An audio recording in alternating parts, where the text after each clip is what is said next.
পথ চলতি মানুষ সহ যানবাহন চলাচলে দুর্ঘটনা রুখতে জেলা প্রশাসনের উদ্যোগে বৈঠক। পুলিশ প্রশাসন, ট্রাফিক পৌরপ্রধান সহ এনএইচ কর্তৃপক্ষকে সঙ্গে নিয়ে মালদা জেলা প্রশাসনিক ভবনে বৈঠক করেন জেলা শাসক নিতেন সিংহানিয়া।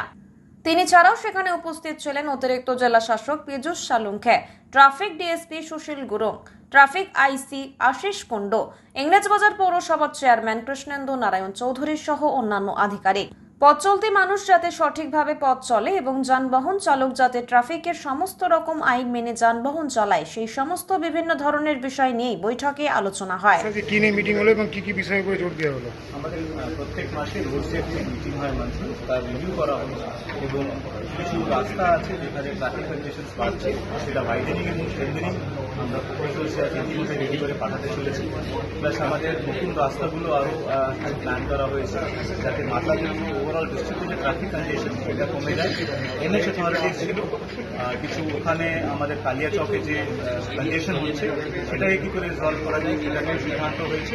এই নিয়ে বিভিন্ন প্লাস আমাদের টাউন্সগুলো আছে সেখানে আপনার পার্কিং জোনস করা নিয়েও কিছু সিদ্ধান্তগুলো প্ল্যানিং হয়েছে।